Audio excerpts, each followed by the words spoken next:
I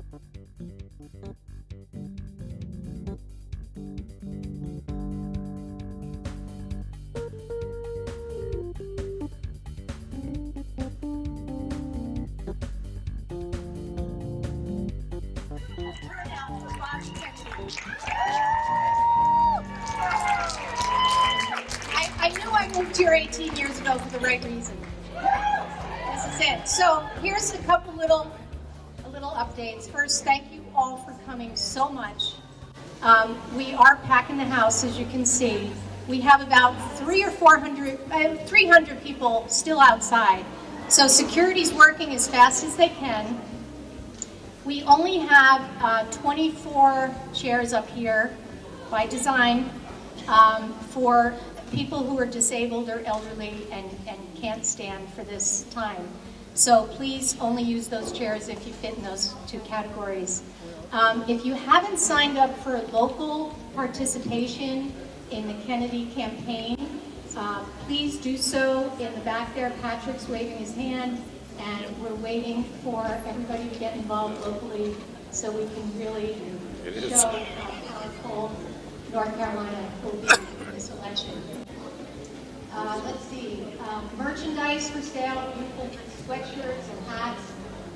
So again, we'll start as soon as we possibly can. As soon as that back area fills up, we're going to expand the room with these partitions. So we need people to get in the back there and spread out a little bit maybe. And truth is power, yes. So anyway, thank you all for coming. We have a great show today with Charles Eisenstein. How about our wonderful musicians, David Newman and Mira? Incredible. And the teams here are incredible. We're working as fast as we can to get everybody in. And again, thank you, Asheville, for following the truth, following the next president of the United States, Bobby Kennedy.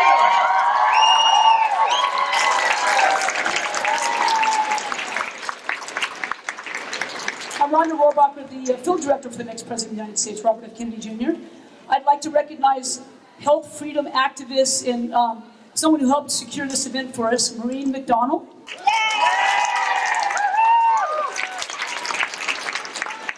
And Beth Baldino, the Western North Carolina Regional Coordinator for Kennedy for President campaign.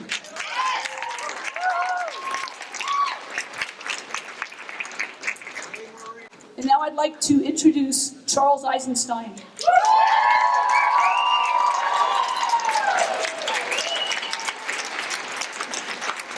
Philosopher, writer, thought leader, and senior advisor to Robert F. Kennedy Jr.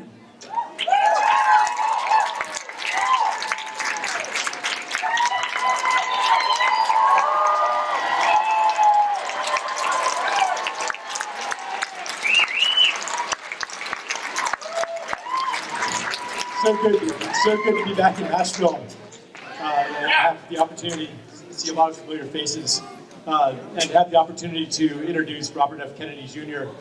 I'll give like a little context for this moment of really profound breakdown and transition in our world, in our country, and then on the other side of that, the possibility of a renaissance, a renewal. We have an economic breakdown that's been in slow motion for many years. We have a breakdown in our stories about ourselves and about our country. We have a breakdown in the story of the American story of life gets better and better with every generation, and we're solving our problems. We have a breakdown in the story that other countries, other people in the world hold America in as the beacon of freedom and democracy and peace and justice in the world. And we have a breakdown in the American political system and the way that we see ourselves as a people, the Democrats and the Republicans, and a kind of a confusion as the old political alignments and the entrenched ideologies no longer make sense. And that is the context in which Robert F. Kennedy Jr. has decided to run not as a Democrat, not as a Republican, but as an independent.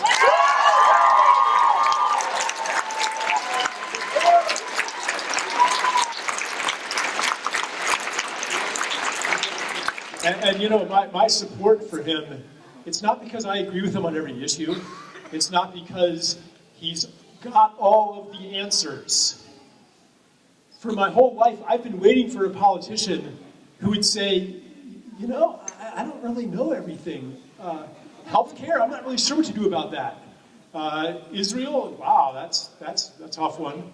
The economy, like, I would say if someone has all of the ready answers, don't trust them, because probably they are wedded to one of these frozen ideologies that defines the Democrats and the Republicans. So I would just ask you, as you listen, maybe to hold your own habitual ideologies and beliefs a little lightly, recognizing that we are in a time of transition where many of the old certainties are dissolving. So, yeah, with that, I offer you Robert F. Kennedy Jr.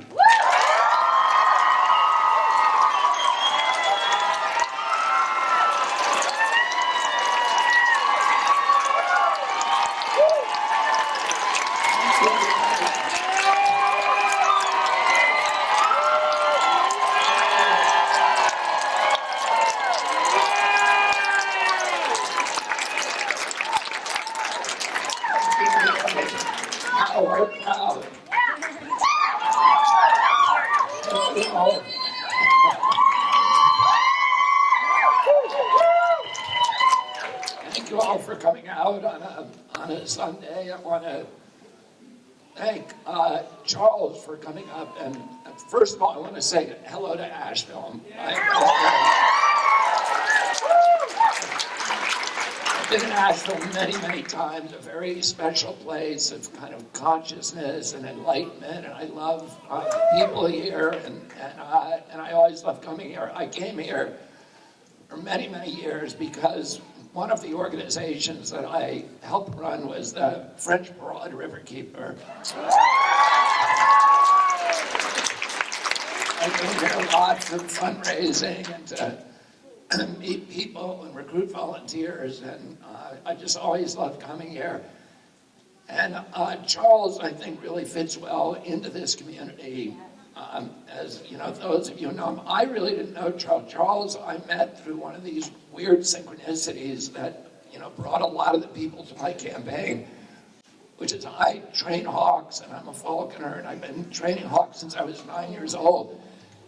And I have a lot of birds, and I do one of the fundraising, you know, mechanisms that we use is we give away auctions a couple of times a year for children's health events. I did the same thing for Waterkeeper, to spend a day falconing, and a woman, this was a lottery, so a woman, people put in $10 to win a chance. This woman ran it won it from New Jersey, and she said, do you mind if I bring Charles Eisenstein with me? And I didn't know who he was.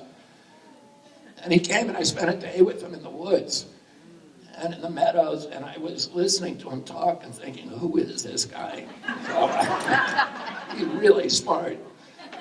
And then a week later, I called him, and we were just, you know, deciding to run at that point. A week later, I called him, and I said, would you consider coming to work on the campaign? And, you know, it's one of the, there's an extraordinary group, a team of people who are running my campaign. And they all get along, and they're all kind of operating at, you know, at a kind of spiritual level. But Charles is just such a gift to us, so I'm very, very grateful for his friendship and wisdom.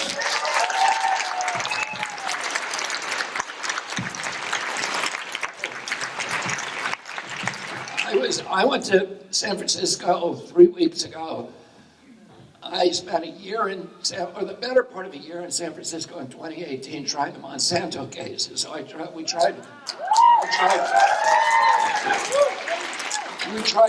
we had about 2,400 cases, people who had gotten non-Hodgkin's lymphoma from Roundup.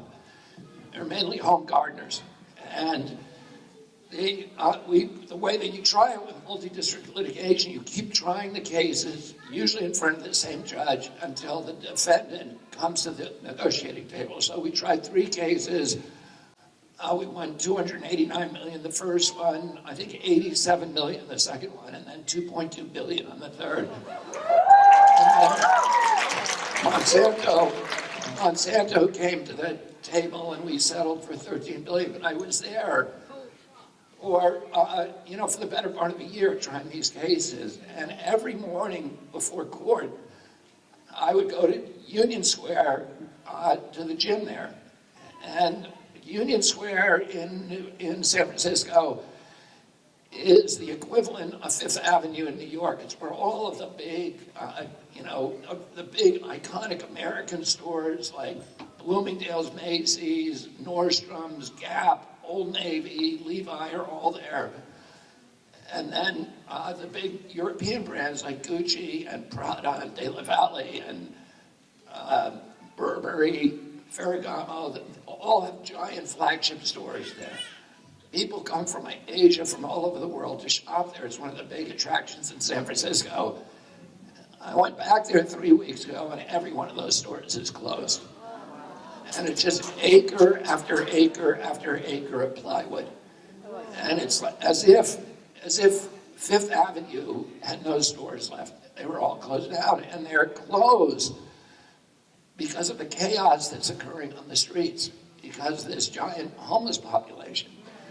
So there's 525,000 homeless in the United States, but half of the unsheltered homeless are in California. And so I felt kind of traumatized by this destruction of a city that I love, and I've spent a lot of time in, and that to me is the most beautiful city in our country.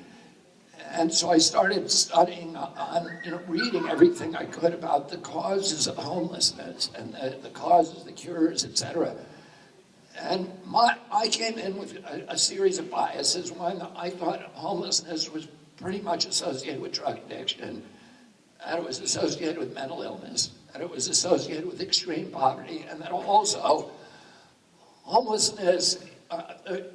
people in other parts of the country like New York or Detroit who became homeless there would probably prefer to migrate to San Francisco so that they wouldn't have to sleep on the grates and snowstorms, so the weather's better. And there's a famously welcoming social service system infrastructure in San Francisco. And also, I heard from people in San Francisco that cities like Dallas, the police in cities like Dallas and Austin, when they found a homeless person on the street, instead of bringing them to the local county jail, would put them on a Greyhound with a one-way ticket to San Francisco. A lot of people in San Francisco believe that. And my son Connor introduced me to a writer called Matthew Desmond, who's written a book called Evicted. It's a best-selling book, and it's kind of the definitive work on homelessness. And he had a lot of lectures and podcasts, and he's done a tremendous amount of research with the University of San Francisco. And they've actually gone out, given questionnaires, and had interviews with a large part of the homeless population in San Francisco. And what he says, what his studies show, is that the homeless in San Francisco are almost all from San Francisco. They weren't imported. And that they didn't start out mentally ill. A lot of them become mentally ill. Homelessness makes you mentally ill very fast. Within 3 days, you begin to have this psychic deterioration. But very few of them actually started out mentally ill. And that there are much higher populations, higher concentration of drug addicts in other places like West Virginia and Detroit, which don't have homelessness problems and poverty in those areas. San Francisco is the richest city in the country. So what Desmond says is that the only variable, the only real correlation is with housing prices. And California has the highest housing prices. In Los Angeles, where I live, the average price of a home is $800,000. So you have to be earning $250,000 a year to be able to afford that home. And what Desmond says is this epidemic that we've seen of homelessness in San Francisco is about to travel across the country like a tsunami, and carry with it the same levels of social deterioration, economic destruction. And the reason for that is this unprecedented escalation in housing prices. You all know that the price of everything is going up from inflation. And inflation, of course, is the result of spending $8 trillion on war over the past 20 years and $16 trillion on COVID. All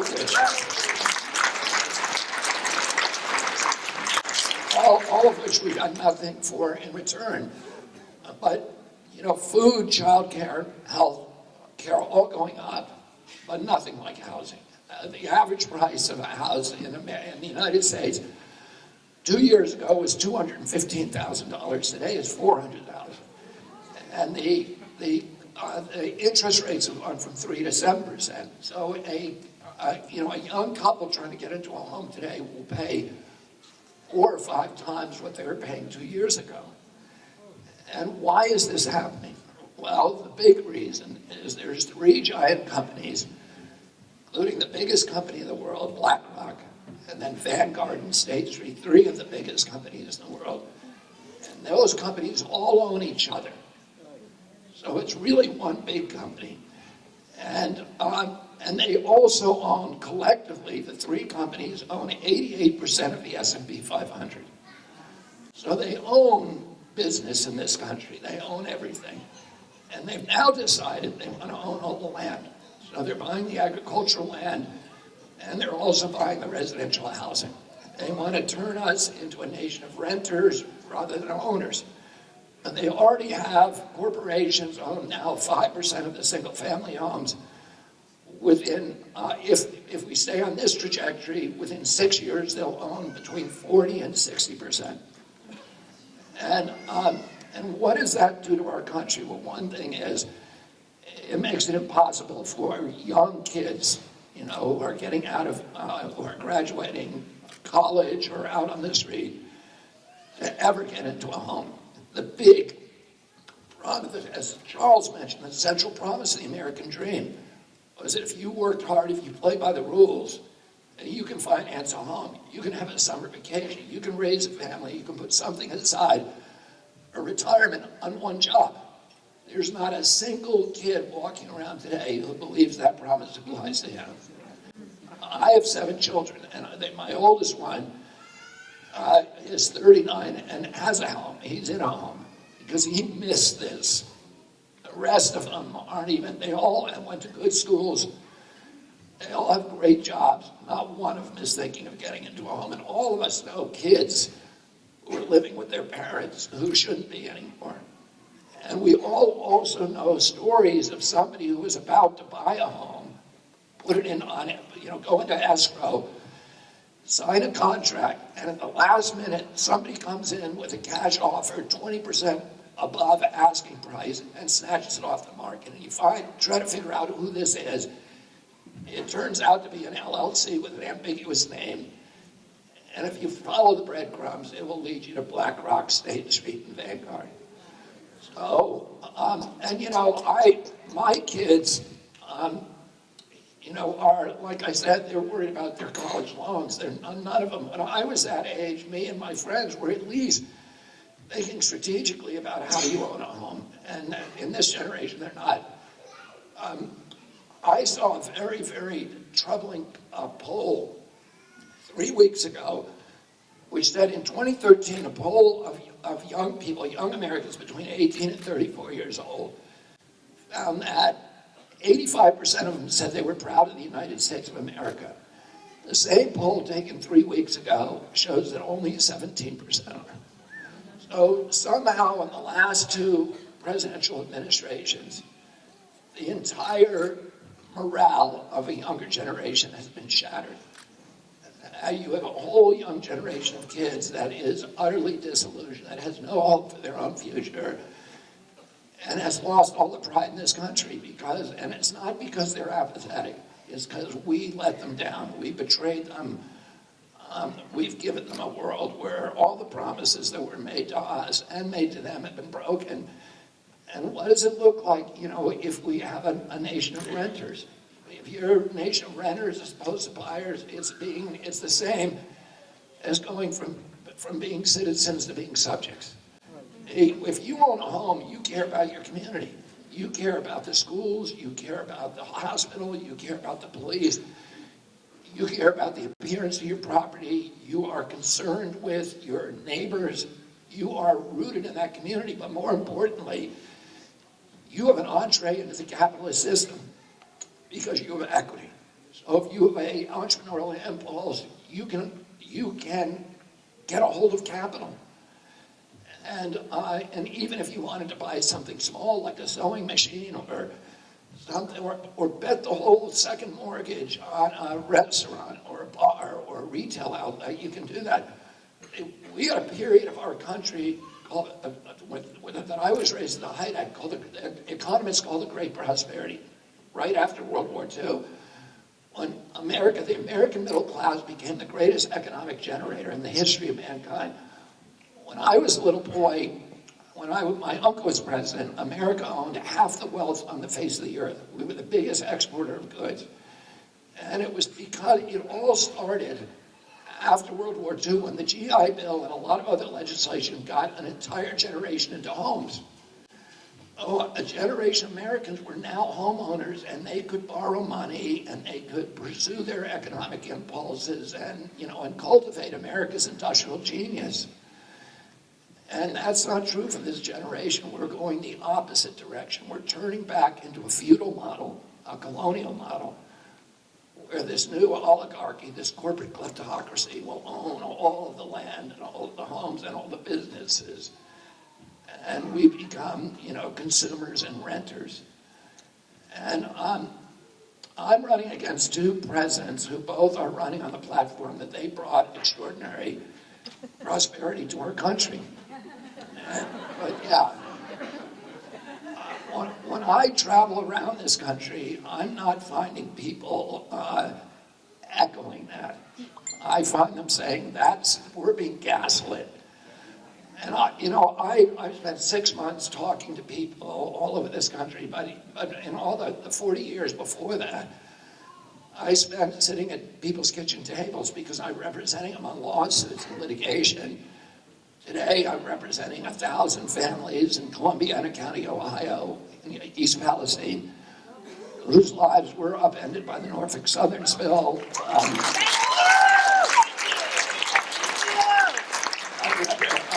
Until recently, I represented 10,000 people in Spelter, West Virginia, who were poisoned by a zinc smelter, and I'm also representing 10,000 families up on the Ohio-West Virginia border who were poisoned by DuPont's, by PFOAs and PFAS from DuPont. And I have cases like that all over the country, so I spend a lot of time sitting at people's kitchen tables.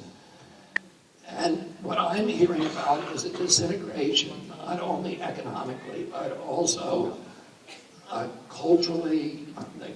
Our communities are disintegrating. Our public health has never been worse. The chronic disease epidemic, which has overtaken the middle class in this country, and the mental health epidemic of suicide, of alcoholism, addiction, depression, which we've never seen anything like this before. And the average wage in our country is now $5,000 less than the cost of basic human needs. So food, transportation, and housing, they're not the good food. Not Whole Foods, but the food that you get at the regular grocery store, which is very low in nutrition and very high in, pesticides, atrazine, neonicotinoids, all of these, really are things that are contributing to the epidemic. If that's what you buy, if that's, the basic needs to keep you alive, your $5,000, the average American is now $5,000 in debt at the end of the year. How are they paying that debt? They're putting it on a credit card. So 2 weeks ago, we hit a new milestone in our country, $1 trillion in credit card debt. private credit card debt, $1 trillion. And the little companies, Visa, MasterCard, Wells Fargo, Chase, Citibank, and Morgan, are charging 22% interest on those cards. If you're the mafia did that, they would go to prison. It would be called loan sharking. They go to jail. But those companies, it's just business as usual. Who do you think owns every one of those companies? BlackRock. So yeah, they're doing it right in front of us. They're strip mining the wealth, the equity from the American middle class and our democracy at the same time. During COVID, and I run into people who are making these terrible choices now. Elderly people who are cutting up their prescription pills to make the prescription last for a week. Mothers who are changing to cheaper ingredients to make it through the grocery line. A kid a couple of weeks ago told me every Tuesday I choose between having a meal and filling up my car with gasoline. People choosing, between a young couple who told me about sitting in their living room with the baby crying on their lap in a rental apartment they can no longer afford because the consolidation of housing is now driving up rents. And listening to the baby cry and having to wonder whether that baby is $50 sick or $100 sick or $1,500 sick before they bring them to a hospital. Those kind of arguments shouldn't be taking place here. 57% of Americans cannot put their hands on $1,000 if they have an emergency. And if you are in that group, which is more than half the people in this country, and the engine light comes on in your car, it's the apocalypse. Because you can see the future. You can watch your life circling the drain. You know you can't pay that mechanic. Your car's going to die. You're not going to be able to get work.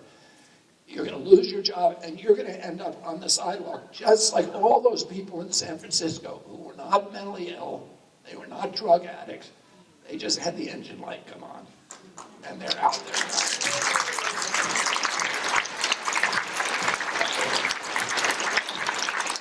You remember during COVID, they locked down, they shut down 3.3 million businesses. And with no scientific citation, no due process.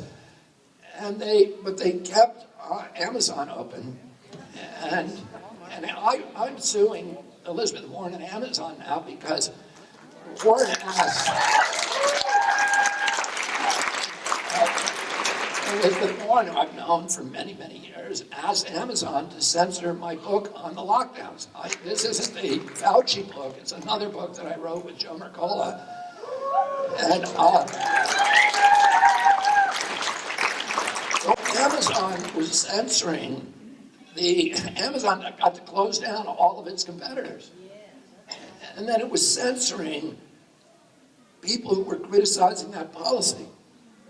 Well, it was raking in billions. And we all got like a 2.5-year lesson in how to learn Amazon, how to use Amazon. I didn't know how to use Amazon prior to COVID. And and by the way, it's magical. If you just find a picture of something you want and you put send and it's in your driveway the next day. And of course that's very seductive, right? But there's a cost to that convenience. Like there always is a cost to convenience. And the cost is that the local retailers are now gone. 41% of black-owned businesses will never reopen. And so that was the guy, I'm sure you all know somebody who closed down and didn't reopen. That was the guy who was paying the local taxes here in this community. That was the guy who was employing our children, during summer vacation, who had a plaque on his wall from the local Boy Scout troops thanking him for supporting him. Who was for me, it was the local retailers. And, in my town who were paying for my kids' hockey jerseys and their Little League uniforms. And those people are all gone now. That money was recirculating in our community again and again and again and building us all. And now, it's all going to Amazon. But at least Amazon pays local taxes here, right? No, they don't. But at least they pay federal taxes. No. Last year, 0. So, like I said, they're doing it right in front of us. And who do you think the biggest owner of Amazon is? BlackRock. I saw President Biden when he came back from Vietnam. He went to Hawaii, and the first day there, he did a 9/11 memorial. And he said in his speech something that surprised me. He said that Osama bin Laden bombed 9/11 because they hated us for our freedoms. Oh, it surprised me to hear him say that, because that's what George Bush said back then. And all the Democrats ridiculed him for it. And I went on Neil Cavuto the next day and I said, that's just not true. That's propaganda. It's just not true. I don't know why he would say that. Well, what is the motivation to say something that is patently not true? Osama bin Laden said again and again why he bombed the World Trade Center, because we put 2 military bases next to Mecca. And he said before that he loved the United States because we had supported him and fought side by side with him in the Afghan war and helped expel the Russians from Afghanistan. Oh, he had no problem with our country till we put military bases in his home country and next to, Mecca, the most sacred city for his faith. And it's not because they hated for his freedom. I went to Poland with my dad. When I was a kid, we were the biggest exporter of goods in the world. Everybody wanted American-made products. When I traveled abroad, straight with my dad and my mom or alone, people would come up to me, strangers, and offer to buy my blue jeans. People wanted American transistor radios. They wanted American RCA Victrolas. Television sets, which we invented, we're the only manufacturer at that time. Our automobiles, which were the gold standard automobile in the world, everybody wanted them. I went to Poland in 1964 with my dad, my mom, and 3 of my siblings. At the time, Poland was a communist country. They did not want us there. My father went at the invitation of a local democratic advocate. And the Polish government was so irritated that we were there that they blacked out any news of our presence in all the state-owned media, which is all the media, was the only media in Poland at the time. In fact, the day before we went to Poland, my mom brought us shopping in Washington, D.C. to buy gifts for kids in an orphanage in Warsaw. And when we showed up at the orphanage, we were very excited about giving them these, American clothes and toys. When we showed up at the orphanage, the Polish government had removed all the children because they didn't want any contact between between us and the people of Poland. And 2 days later, we went to Krakow to visit the Cardinal and the Cathedral of the Black Madonna. That Cardinal was a living saint. He had stood up to the communists. He'd been jailed, he'd been tortured. The piety and dignity with which he endured that suffering had inspired a giant religious revival in the Catholic Church in Poland. Everybody knew that when he died, he'd be beatified as a saint. And for us little Catholic kids who every single night when I was growing up, we read the Lives of the Saints, a chapter from the Lives of the Saints. And for us, it was the biggest thrill of our lives that we were going to meet an actual living saint. And so we went up through Krakow, through the Krakow Square, which is one of the biggest squares in Europe. It looks like a mile long. It was dead empty. The only thing in it was the embassy limousine, but we came in. And about 3.5 hours later, we came out of the cathedral. There were 1 million people in the square. And the word of our presence had spread by mouth. And the stores had closed down, the whole city had closed down, and everybody had emptied out to come see my dad. My uncle had been killed the year before.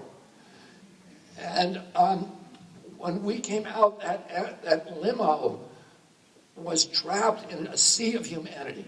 And we ended up staying there for about 2.5 hours. My father pulled us all through the rear window of the car up onto the roof, and then he gave a speech.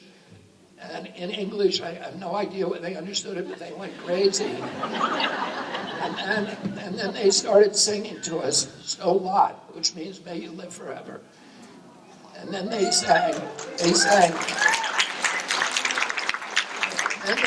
singing an anthem that we were told was illegal at that time. It was an anti-communist anthem, and it was a criminal act to sing it in Poland at that time, and they sang it again and again and again for 2 hours while we stood on there. And I was a little kid, 11 years old, signing autographs for the first time in my life and watching this crowd with tears flowing down people's faces, with these expressions of joy on their face, and reaching up, all of them just reaching out to try to touch one of us or to touch my dad.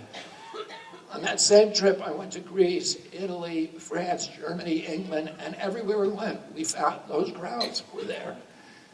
And they didn't hate us for our freedoms. They loved us for our freedoms. They started hating us when we betrayed our freedoms, when we betrayed our values. And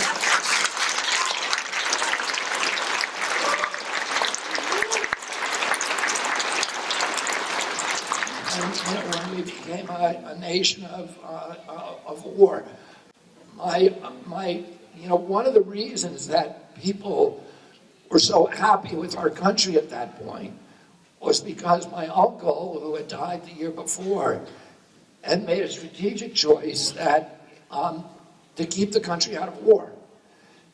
And he told one of his two best friends, Ben Bradley, who ran the Washington Post at that time, asked him one day, "What do you want as your epitaph on your gravestone?" And he said he kept the peace. He said the principal job of an American president is to keep the country out of war. He said,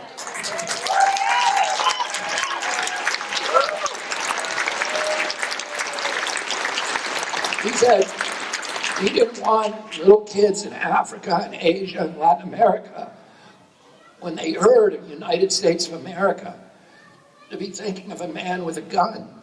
He wanted them to be thinking of a Peace Corps volunteer, of the Kennedy Milk Program, which gave nutrition to millions of malnourished kids around the world, of the USAID and the Alliance for Progress, which my uncle created to put America on the side of the poor, to end run the oligarchs and the juntas, and help build middle classes around the world in order to sustain and nurture democracy.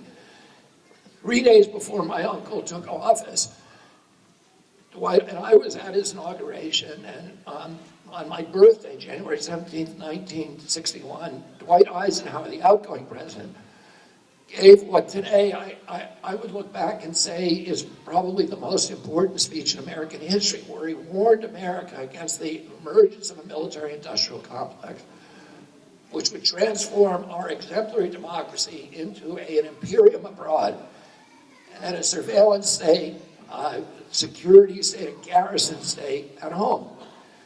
My uncle shared those worries.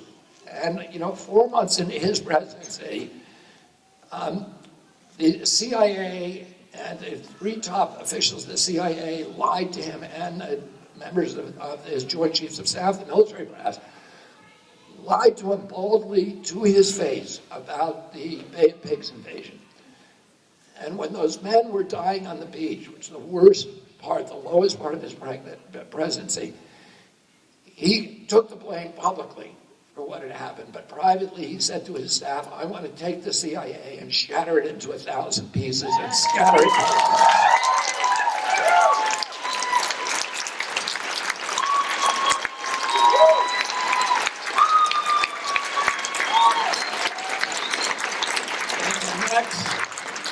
In the next few months, he fired Charles Bissell, who was the chief military officer of the agency.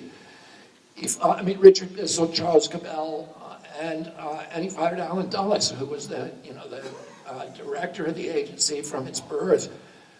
And Dulles then later mysteriously showed up on the running the Warren Commission. My uncle spent the last the next 1,000 days of his presidency in a pitched battle to keep the country out of war with his military advisors. And he kept us out of Laos. He was called a traitor for that, for the Pentagon. He kept us out of Cuba in 61 and 62, and again was called a traitor. He kept us out of Berlin in 62 at the Checkpoint Charlie crisis. And he kept us out of Vietnam. His top advisors, the people he really loved, people he trusted and loved, Max Taylor, General Maxwell Taylor, Bob McNamara, Averell Harriman, and Dean Acheson, all told him, you have to send 250,000 troops to Vietnam or the government's going to collapse. And he said, it's their fight, it's their government, we can't make it an American war. He ended up sending 16,000 advisors, which incidentally was fewer troops than he sent to Oxford, Mississippi to get one black man, James Meredith, into Ole Miss. But they weren't allowed to fight under the rules of engagement that he ordered. They could advise, teach. Some of them did anyway. And he found out on October 22nd, 1962, that a Green Beret had died in Vietnam, and he asked Walt Rostow for a casualty list. Walt Rostow came back, and there were 75 Americans who had died at that point. And he said, that's too many, I'm bringing them all home. And that afternoon, he signed National Security Order 263, ordering all military personnel out of Vietnam by 1965, with the first 1,000 coming home the next month in December, the month after or a month and a half after he signed that. 30 days after he signed that order, he was murdered. And a week later, President Johnson signed remanded that order and then sent 250,000 troops to Vietnam, and it became an American war. And then Nixon came in after him and sent 560,000. We killed 1 million Vietnamese. At least 56,000 of our troops never came home, including my cousin George Skakel, who died in the Tet Offensive. And since then, and then my father ran against that war in 68, won the Democratic primaries, and then was gunned down that night, 91. And Martin Luther King, who had become a peace activist 2 months before, was assassinated. And these traumas, my uncle's murder, my father's murder, Martin Luther King's murder, the Vietnam War, 9/11, and COVID, each one of those national traumas pushed our nation a little farther down that road that Eisenhower warned us against, of becoming a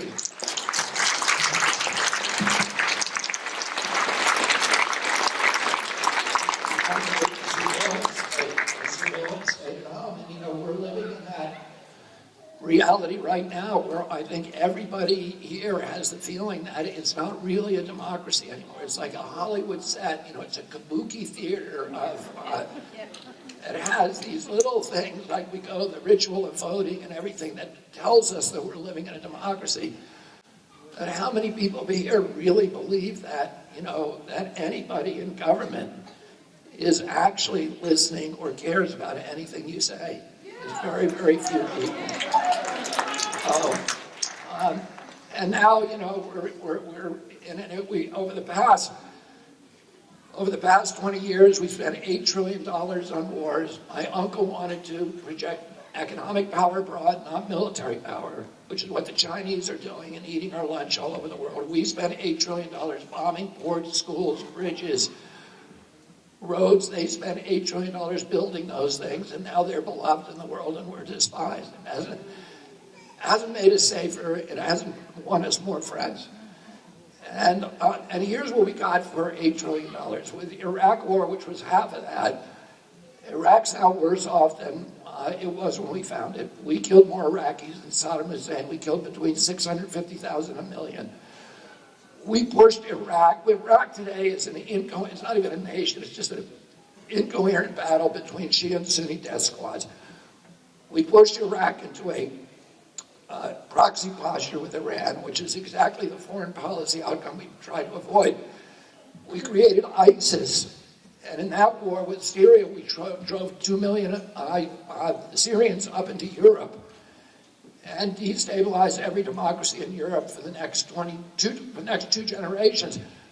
Brexit is a direct outcome of that, forced migration, as is the riots that are occurring today in France. So that's what we got for $8 trillion. Now, in March, we committed another $113 billion to Ukraine for a war that was a war of choice that we could have ended twice. The Ukrainians wanted to end twice. The Russians, made very, very generous peace offers and then signed them. And that would have left Ukraine intact and given very good offers, and we torpedoed them both times. People in the White House and State Department. And we committed $113 billion. And now, the same month, and now last week we committed both houses of Congress, the Democrats and Republicans, who are they're all getting money from Raytheon, General Dynamics, Boeing and Lockheed, and there's no anti-war party anymore. It's just one war uniparty. They all voted to send another $24 billion to Ukraine, so that's about $140 billion. And with the month that we committed, the $113 billion was March of 2022. The same month, we cut food stamps for 30 million Americans from $283 a month to $23 a month. We cut Medicare for 15 million Americans completely. So, and that same month, the Fed printed $300 billion unanticipated, twice what we're giving Ukraine, to bail out the Silicon Valley Bank. So when the bankers need it, and when the military industrial complex contractors need it, it's the door of the safe is wide open. And just come in and take whatever you need. But when Americans, our brothers and sisters who are hungry, who are sick, who are needy, who are broken, when they need it, there's nothing there. The door is slammed shut. And Mitch McConnell was asked that month. By the way, the entire budget for EPA is $12 billion. So that's all we have for the environment in this country. We're giving 12 times that to Ukraine in 1 year. And that's just the beginning, because even if the Ukraine war ended today, we're still going to spend $500 billion there rebuilding the country. The contracts to rebuild it are even bigger than the war contracts. So Mitch McConnell was asked in March, because the Republicans are supposed to be concerned about budget deficits. And he said, can we really afford $113 billion? He was asked. He said, don't worry, it's not really going to Ukraine. It's going to U.S. military contractors, so it's good for our country. He just admitted exactly what we've all been saying, that it's all just a money laundering scheme. Raytheon, General Dynamics, Boeing, and Lockheed. Who do you think owns every one of those companies? BlackRock. And then I saw Tim Scott on the Republican debate. Republicans were all trying to outdo each other, except for Vivek, to his credit, about who was going to spend more on these wars, on Ukraine, and then they said we're going to go to war against Mexico, and then we're going to get China. So they've got a whole pipeline of finances ready for those companies. And Tim Scott pipes in and he says, don't worry about the budget deficit, because this isn't really a gift, it's a loan. So how many here, raise your hand if you think that loan's going to get paid back? Yeah, nobody in the country thinks that loan's going to be paid back. Why do they even call it a loan? Well, they call it a loan because if you call it a loan, you can impose loan conditions. So what are those loan conditions? Well, one is extreme austerity program that makes sure that anybody who's poor in Ukraine will never get anything. More importantly, the loan agreement requires Ukraine to put all of its assets up for sale to international corporations. So it's roads, it's bridges, it's airports, etc., but most importantly, it's land. Ukraine has the richest agricultural land in the world. It's the breadbasket of Europe. There's a joke that if you throw a boot on the ground in Ukraine, that something will grow that you can eat. And there's been 1,000 years of wars for control of that land. Every corporation in the world wants to get their hands on that asset. It control the food supply for the world. And, you know, we've had now 400,000 Ukrainian kids who have died to protect that land. And the loan agreement, which I think the Ukrainians probably don't know, the kids who died out there don't know this, the loan agreement requires Ukraine to sell all that land on an international, what they created, a land market. And 30% of it has already been sold. The companies that have bought it are 3 companies: DuPont, Cargill, and Monsanto. Oh, great. There. Who do you think owns every one of those companies? Right. So like I said, they're doing it right in front of us. And one other thing, the big money is going to be for a contract to rebuild Ukraine. In December, the winner of that contract was announced. Who do you think it was? BlackRock. Oh, and the head of BlackRock, Larry Fink, went over and, you know, ironed out the details in a private meeting with Zelensky. Larry Fink is also on the board of the World Economic Forum. And he's part of what they call the Billionaires Boys Club that meets in Davos once a year to organize, you know, the world for humanity. And their reorganization, they call it the Great Reset. And when the head of the World Economic Forum, Klaus Schwab, was asked to summarize the meaning of the Great Reset in one line, he said, "You will own nothing, but you will be happy." So they're responsible for the first part of that. And then I guess we're responsible for the happiness part. But they're going to own everything. So, like I said, they're doing it right in front of us. And how are they getting away with it? Here's how. They're keeping us all at each other's throats. Black against white, Republican against Democrat, using these culture war issues. It's like the jangling keys over here while they're robbing the bank over here. Everybody look at this and don't watch what we're doing. If you look at that Republican debate, it was all culture war issues. Nobody mentioned BlackRock. Nobody mentioned what's happening to land prices, to property prices. What's happening to this generation of kids. Nobody gave us any solution. It was all, you know, be tough on women, be tough on gays, be tough on trans, be tough on Mexico, be tough on China, be tough on Ukraine. And, you know, and they're all important issues, but it misses the big point of what's really happening in this country. And, you know, when the king and queen look over the balustrades of their castles and all of their subjects are fighting each other, they go back to the banquet table and they pop champagne corks because they know nobody's coming over the castle wall. And you know what my objective is with this campaign over the next 13 months and, you know, during my presidency.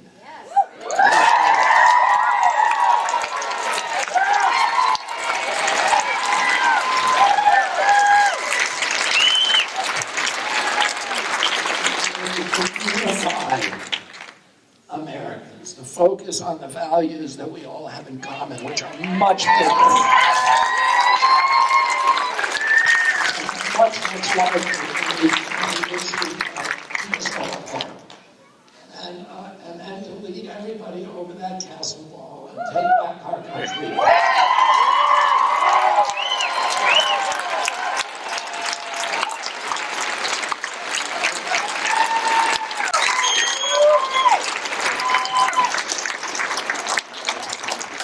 I feel like I am uniquely able to do this because the big issue that that is, that is the central issue of all of this, is this corrupt merger of state and corporate power that is taking place in the public agencies. I've turned these agencies into predators against the American people, and I've spent my 40 years suing those agencies. I've sued almost every one of them. I've sued DOT, and I'm doing that now. I've sued USDA, the Department of Agriculture, which was created to help small family farmers and to make sure that we had a wholesome food supply, and its function is actually to do exactly the opposite of that.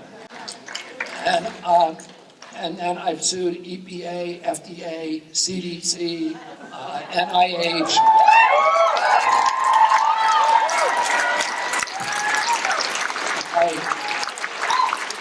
I just won a big case in the Court of Appeals against the FCC for cell phone radiation. For lying to the public about the safety of cell phone radiation. When you sue an agency, you get a PhD in corporate capture and how to unravel it. And I understand that perverse incentive systems in these agencies that put corporate capture on steroids. I know the individuals, their names of many of the people in these agencies who are chiefly responsible for the corruption. And I feel like I'm excited about having this job and actually going into those agencies one at a time and cleaning them up and returning them to serve the American public.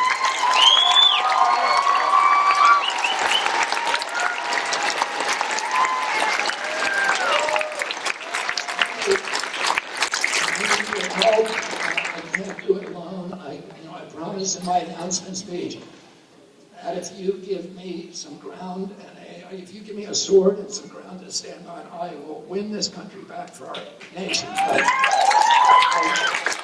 need an army. I need an army. And I'll tell you what I need from you, and those of you who want to help, is that, go to Kennedy24.com. If you can send any money, do it, $5. If you can't do that, volunteer. We have 220,000 volunteers now. We have 10 times more than any other campaign. But we need them. I need to go out over the next months and get 1 million signatures in each state, and we need a big volunteer army to do that. And but more importantly, there's a lot of people in this country who should be voting for me and supporting me, but they're not, because they have an idea about me that is largely inaccurate. That are ideas that are promoted on CNN, MSNBC, the New York Times, etc.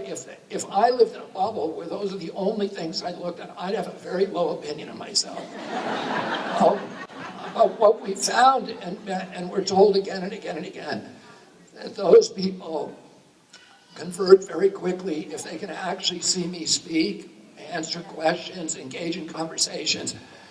And what people say is if they have a relative or who's just dead set against me with all of these ideas, and they can get them to watch to a few minutes of the Rogan podcast or Tucker or Jordan Peterson or all of them or any of them.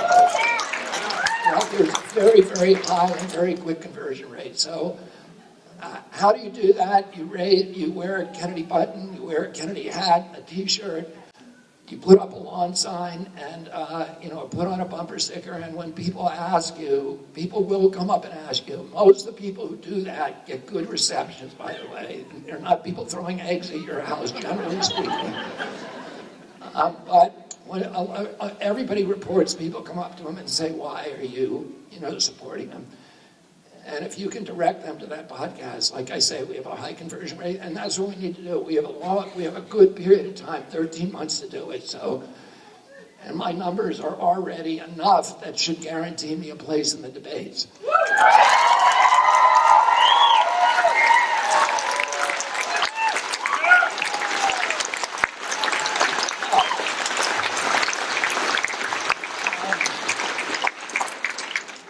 I have to drive to Knoxville now. I have to speak there in about I think 2.5 hours. But and so, you know, what I try to do with these things is try to take a selfie with everybody. Now, we had a crowd this size, 600 people in Charleston, because this seems insurmountable, but we had a crowd this size in Charleston about 3 weeks ago, and 600 people we did in 24 minutes. We have a method if people cooperate. So anyways, any of those of you who want to stay and take a picture, I'm going to do that right now. Thank you all, and God bless you. And I will see you the next time that I come to Asheville.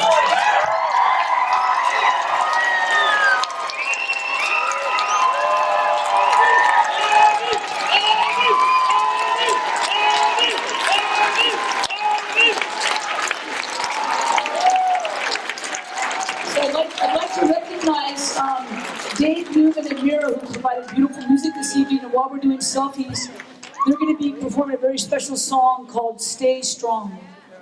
And please get your cameras out and your phones ready, and no autographs today.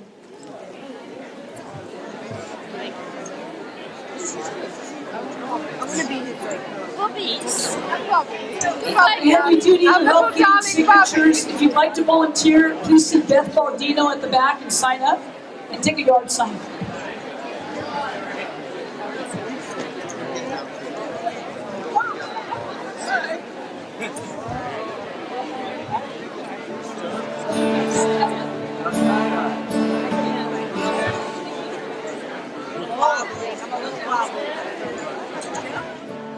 May the grace of God bless man and every woman in this land. Stay strong, keep your faith alive.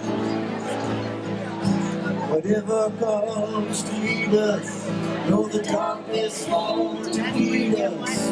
Stay strong, keep your faith alive. Some say the end is coming. Said I so running, but I said, stay strong, keep your faith alive. Let's all come together, take care of each other. Stay strong, keep your faith alive. Let's hear it. Raise your hands in the air. Everybody, stay strong, keep your faith alive.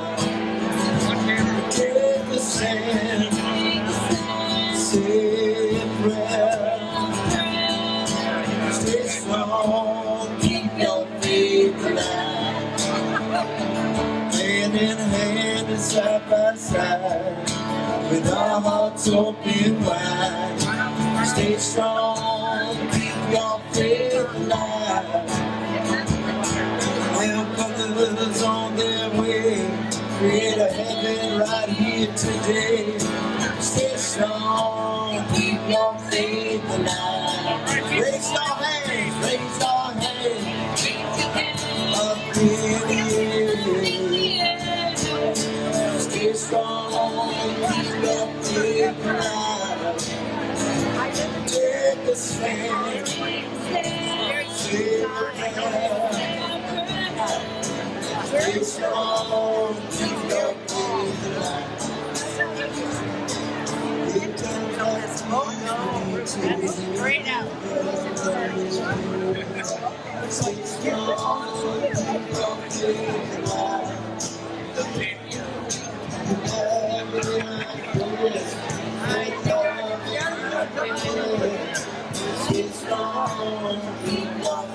Well, we're having a gathering next Sunday at my place.